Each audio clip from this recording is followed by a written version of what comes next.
खिते की सूरत हाल हर गुजरते दिन के नाल मजीद बदलती पई। एक पासे डोनाल्ड ट्रंप के बयान सामने आते पे है, दूसरे पासे ईरानी हुकाम के जिहड़े बयान ने वो भी सामने आते पे है। वो कहते हैं कि जी मुज़ाकरत कर लो, वो कहते हैं कि तुसीं सानू कोई सॉलिड तौर पर कोई जमानत दे दो कि दोबारा साडे नाल ये चीज़ नहीं होएगी, असीं ये जंग जिहड़ा ना रोकण नूं तैयार हां, लेकिन तुसीं सानू अखां भी विखाओ और आखो कि जी मुज़ाकरत कर लो, ते वो असीं करन नूं तैयार नहीं है। ईरान अपने मौकफ दे उत्ते बिल्कुल डट चुकिया है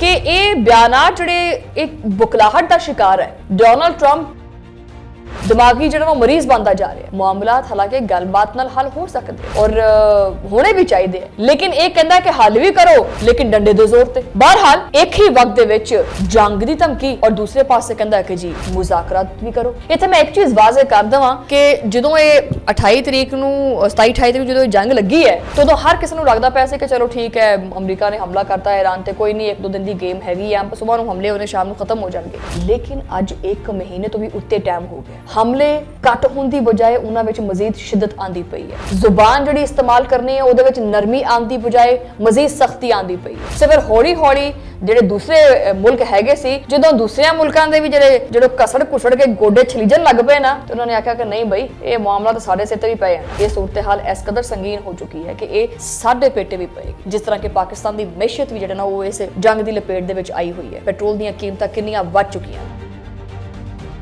अपना हुरमस का मामला इस वास्ते भी हसास है क्योंकि दुनिया की बहुत बड़ी मिकदार दे जिहड़ी हैगी ना तेल की रसाई जिहड़ी है वो इसी राह थानी लंघदी है और वो फड़ी हुई है इथों गल तो ईरान ने। बिस्मिल्लाहिर्रहमानिर्रहीम, अस्सलाम वालेकुम नाज़रीन, तुसीं देख रहे हो 360 डिजिटल पंजाबी और मैं हाँ तुहाडी मेज़बान शुमाइला नियाज़। सो जनाब अज का जो विलॉग है आप शुरू करते हैं कि विलॉग शुरू करने तो पहले ना मेरे दिमाग से एक चीज़ आ गई है कि अजकल डोनाल्ड ट्रंप का रवैया और बयानात कुछ इदां दे ने जिमें वो गली मुहल्ले का कोई बदमाश नहीं होंदा, जिन्हें कोई शर्ट पाई होंदी है अपनी कोई डेनिम स्टाइल दी या लीलन की शर्ट पाई होंदी है, कोई 4-5 बटन खोले होंगे, सीना चाक किया होंदा है, मुंह च माचिस की तीली रखी होंदी है, अब उड़ा देंगे सबको, ऐसा कर देंगे, अब तेरी ऐसी की तैसी। वो सूरत हाल भी कुछ इदां दी है, वैसे इंतहाई पेचीदा और खतरनाक हो चुकी है। हर गुजरते दिन के नाल अगर मैं विलॉग अपना रिकॉर्ड करना चाहवा कि जी आ खबर आई है तो विलॉग अपना रिकॉर्ड करते हैं, तो अगले ही लम्हे डोनाल्ड ट्रंप साहब को कुछ पता नहीं किथे चुंडी जी वड़ींदी है या कोई चीज़ कटदी है, वो अगला बयान ही आपका चेंज कर देंदा। उहदे बयानात ही आपस में रलते मिलते नहीं पे, बल्कि जहनी मरीज तक आख्या जा रहा है उन्होंने। देखो मैं नहीं कह रही, लोग कह रहे हैं। अज का विलॉग शुरू करते हैं, दुध का दुध तो पानी का पानी हो जाएगा, यानी अमरीका का अमरीका तो ईरान का ईरान, वो कढ़ के रखते हैं तुहाडे सामने। चलो जी। सो नाज़रीन, जिद्दां कि मैं आख्या कि सूरत हाल कुछ हद तक नहीं बहुत हद तक पेचीदा और खतरनाक हो चुकी है। एक तरफ तो जंग के बदल छाए हुए ने और दूजे पासे ये अल्फाज की जिहड़ी जंग है, जिहड़ी गोलाबारी हैगी है, इहदे विच भी मजीद हर लंघदे हुए दिन दे नाल शिद्दत पैदा होंदी पई है, तेज होंदे पे है ये वार भी। डोनाल्ड ट्रंप जो है ना वही गल है कि एक ऐसे अंदाज दे विच सामने आया है जो कि एक रवायती सफारतकारी तो हट के बिल्कुल मुख्तलिफ है। वो ना सिर्फ ईरान नूं खुलियां धमकियां दिंदा पिया, गालां भी कढदा पिया, वो भी इंतहाई गंदियां इंतहाई सख्त और बाज़-औक़ात गैर शाइस्ता जुबान इस्तेमाल करता पे। मैं इवें कह देनी हुण कहंदा है कि जी आपना हुरमस नूं फौरी तौर पर खुलवाओ, ये मेरा मुतालबा है। और ये भी गल कह देती है कि अगर ईरान ने गल ना मनी तो मैं फिर उहदे पावर प्लांट्स ते पुल इन्हां सारिਆਂ ਨੂੰ उड़ा दांगा, अहम तनसीबात नूं निशाना बनावा। ये जुबान हैगी है मतलब कोई किसी दी इस्तेमाल करने वाली, ये आम बयानबाजी का हिस्सा नहीं है, बल्कि वाज़े तौर पर अपना एक इन्फ्लुएंस वधाउण दी एक जिहड़ी ना कोशिश, एक नाकाम कोशिश कि मेरा पैर जिहड़ा है ना वो इस जंग दे विच उत्ते है। पहले कहंदा सी अपना हुरमस खुले ना खुले मैनूं कोई फर्क नहीं पैंदा, हुण कहंदा कि आपने हुरमस खोलो। लेकिन इहदे नाल नाल एक हैरानकुन तजाद वो ये भी है कि ये बयानात जिहड़े एक बुकलाहट का शिकार है। डोनाल्ड ट्रंप दिमागी जिहड़ा वो मरीज बनता जा रहा है। मामलात हालांकि गलबात नाल हल हो सकते हैं और होने भी चाहिए, लेकिन एक कहता है कि हल भी करो लेकिन डंडे दे जोर ते। बहरहाल एक ही वक्त दे विच जंग की धमकी और दूसरे पासे कहता है कि जी मुज़ाकरात भी करो, वो भी धड़ल्ले नाल कहता है। ये हिकमत अमली कुछ माहिरीन के मुताबिक ज़्यादा तो ज़्यादा दबाव पाने की पॉलिसी है और मुखालिफ जिहड़ा है ना वो जिहड़ी जहनीत हैगी है उन्होंने ज़ाहिर करती पई है। यानी डोनाल्ड ट्रंप जिहड़ा हैगा वो प्रेशराइज तां हैगा कि ईरान जिहड़ा है वो ये जंग खत्म करे। फिर वो कहता है कि जी मैं ईरान दी नेवी फजाइया ते फलाना हर चीज उड़ा दी है, तो फिर डील भी करदा है। डील वो बंदा करदा है जिहड़ा कमजोर होवे। बहरहाल दूसरे पासे ईरान ने सारी सूरत हाल को मुस्तरद कर दिता है, उन्होंने सख्त रद्द अमल भी दिता है। ईरानी हुकाम का कहना है कि ऐसी दी तैसी है तेरी, असी किसी भी दबाव में नहीं आते। हाँ प्यार नाल जे गल करदा तो ठीक है, लेकिन तू सानू धमकियां देना है वो भी ठीक है, हुण तू गालां कड्ढण लग पे, ये ज्यादती है। उन्हें आख्या भरपूर जवाब देवांगे। ईरानी मीडिया और बाज़ हुकूमती हलकियां दे विच ट्रंप दे बयानात नूं लोकी संजीदा ही नहीं लेंदे, वो बल्कि ट्रंप का बयान चलता है उन्होंने गैर संजीदा, हालांकि इत्थे तक कि उन्होंने जहनी मरीज कह देंगे हैं। सानू डोनाल्ड ट्रंप के नाल कोई भी दुश्मनी नहीं हैगी, लेकिन बयानात दे करके हर बंदा जो ना उनका मजाक उड़ाता पे और उन्होंने मस्खरा कहता पे। और ईरान का मौकफ है जो कि एक जो लीडर है वो किसी को धमकी देवे वो लीडर नहीं कहलाता, ईरान ये चीज़ कहता है। और अगर कोई बंदा डील की गल करता है और नाल धमकी भी देता है तो फिर मुज़ाकरत की पॉलिसी नहीं हैगी। ईरान इस मामले में बिल्कुल ठीक कह रहा है।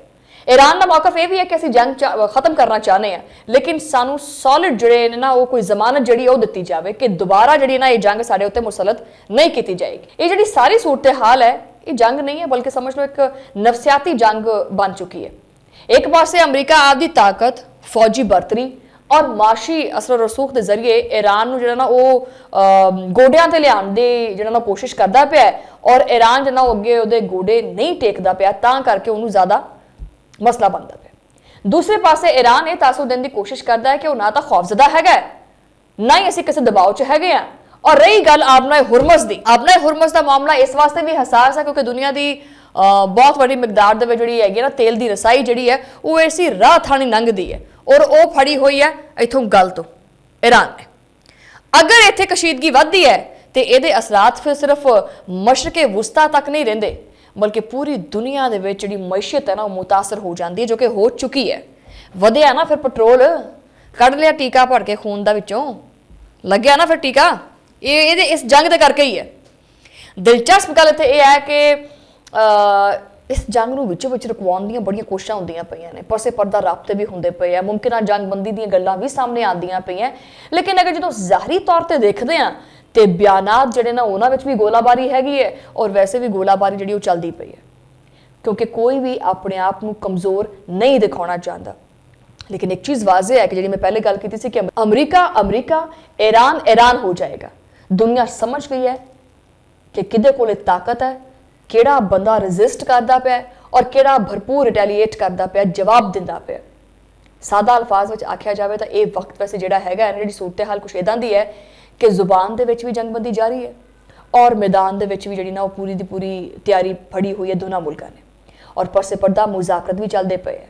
ट्रंप का अंदाज जारहाना और गैर रवायती है, बहुत सारे लोग क्लेम करते पे ने, जबकि ईरान का जवाब जो काफ़ी सख्त भी है और मुजाहमती भी है। आने वाले दिनों में एक चीज़ तय तो होएगी कि कशीदगी वाकई मजीद जंग में वधदी है या फिर एक बहुत वड्डी डील की शक्ल के सामने आती है कि जिहदे खिते दे अमन आ सके। लेकिन तुसीं वो बयानात देखे ने कि जिहदे ट्रंप ने कहा है कि जी बैक टू स्टोन एज, पत्थर के ज़माने में ले जाएंगे। लबनान का बुरा हाल करता पाया अमरीका। इस तो अलावा आलमी जोड़े इदारे ने वो बिल्कुल खामोश तमाशाई बन के बैठे हैं। अगर ये सूरत हाल खिते की इदा ही रही तो फिर बहुत वड्डा बहरान आ सकता है। इत्थे मैं एक चीज़ वाज़े कर देवां कि जो ये 28 तरीक को 27-28 तरीक जो जंग लगी है तो हर किसी को लगता पाया कि चलो ठीक है अमरीका ने हमला करता है ईरान, तो कोई नहीं, 1-2 दिन की गेम हैगी है, सुबह को हमले होने शाम को खत्म हो जाएंगे।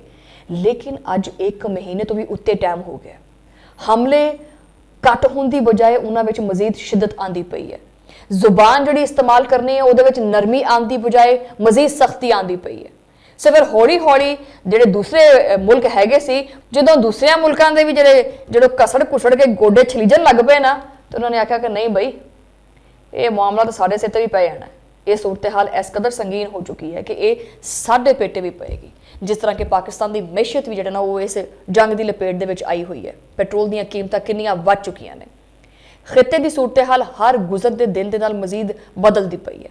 ਇੱਕ ਪਾਸੇ ਡੋਨਲਡ ਟਰੰਪ ਦੇ ਬਿਆਨਾਤ ਸਾਹਮਣੇ ਆਉਂਦੇ ਪਏ ਹੈ, ਦੂਸਰੇ ਪਾਸੇ ਇਰਾਨੀ ਹੁਕਾਮ ਦੇ ਜਿਹੜੇ ਬਿਆਨਾਤ ਨੇ ਉਹ ਵੀ ਸਾਹਮਣੇ ਆਉਂਦੇ ਪਏ ਹੈ। ਉਹ ਕਹਿੰਦੇ ਆ ਕਿ ਜੀ ਮੁਜ਼ਾਕਰਤ ਕਰ ਲਓ, ਉਹ ਕਹਿੰਦੇ ਆ ਕਿ ਤੁਸੀਂ ਸਾਨੂੰ ਕੋਈ ਸੋਲਿਡ ਤੌਰ ਤੇ ਕੋਈ ਜ਼ਮਾਨਤ ਦੇ ਦਿਓ ਕਿ ਦੁਬਾਰਾ ਸਾਡੇ ਨਾਲ ਇਹ ਚੀਜ਼ ਨਹੀਂ ਹੋਏਗੀ, ਅਸੀਂ ਇਹ ਜੰਗ ਜਿਹੜਾ ਨੂੰ ਰੋਕਣ ਨੂੰ ਤਿਆਰ ਹਾਂ। ਲੇਕਿਨ ਤੁਸੀਂ ਸਾਨੂੰ ਅੱਖਾਂ ਵੀ ਵਿਖਾਓ ਔਰ ਆਖੋ ਕਿ ਜੀ ਮੁਜ਼ਾਕਰਾਤ ਕਰ ਲਓ, ਤੇ ਉਹ ਅਸੀਂ ਕਰਨ ਨੂੰ ਤਿਆਰ ਨਹੀਂ ਹੈਗੇ। ਈਰਾਨ ਆਪਣੇ ਮੌਕਫ ਦੇ ਉੱਤੇ ਬਿਲਕੁਲ ਡਟ ਚੁੱਕਿਆ ਹੈ। ਵਿੱਚੇ ਵਿੱਚ ਹੁਣ ਡੋਨਲਡ ਟਰੰਪ ਜਿਹੜਾ ਨਾ ਉਹ ਆਪਣੇ ਓਵਲ ਆਫਿਸ ਦੇ ਵਿੱਚ ਬਹਿ ਕੇ ਪਤਾ ਨਹੀਂ ਕਿਹੜੇ ਮੁਜ਼ਾਕਰਾਤ ਜਾਂ ਕਿਹੜੀਆਂ ਸਕੀਮਾਂ ਬਣਾਉਂਦਾ ਫਿਰਦਾ, ਉਹ ਤਾਂ ਆਉਣ ਵਾਲੇ ਦਿਨਾਂ ਦੇ ਵਿੱਚ ਮਜ਼ੀਦ ਬੇਨਕਾਬ ਹੋਣਗੀਆਂ। ਲੇਕਿਨ ਫਿਲਹਾਲ ਅਮਰੀਕਾ ਕਾਫੀ ਹੱਦ ਤੱਕ ਆਪਣੇ ਮਾਮਲਾ ਦੇ ਵਿੱਚ ਐਕਸਪੋਜ਼ ਹੋ ਚੁੱਕਿਆ ਹੈ ਪੂਰੀ ਦੁਨੀਆ ਦੇ ਸਾਹਮਣੇ, ਔਰ ਪਤਾ ਲੱਗ ਗਿਆ ਹੈ ਕਿ ਪੂਰੀ ਦੁਨੀਆ ਦੇ ਉੱਤੇ ਰਾਜ ਜਾਂ ਕਿੰਦਾ ਹੈ ਔਰ ਕਿਹੜਾ ਬੰਦਾ ਐਕਸਪੋਜ਼ ਹੋਇਆ ਔਰ ਕਿੰਦੇ ਕੋਲੇ ਤਾਕਤ ਹੈਗੀ ਹੈ, ਔਰ ਤਾਕਤ ਦਾ ਤਵਾਜ਼ਨ ਆਉਣ ਵਾਲੇ ਟਾਈਮ ਦੇ ਵਿੱਚ ਕਿਹੜੇ ਮੁਲਕ ਦੇ ਕੋਲੇ ਜਾਂਦਾ ਹੈ, ਇਹ ਕੁਝ ਦਿਨ ਹੀ ਰਹਿ ਗਏ ਨੇ, ਇਹ ਚੀਜ਼ ਵੀ ਤੈਅ ਹੋ ਜਾਏਗੀ। ਤੁਹਾਡੇ ਨਾਲ ਮੁਲਾਕਾਤ ਹੁੰਦੀ ਅਗਲੀ ਵਲੌਗ ਦੇ ਵਿੱਚ, ਉਦੋਂ ਲਈ ਅੱਲਾ ਨੇ ਕੇ ਪਾਨ।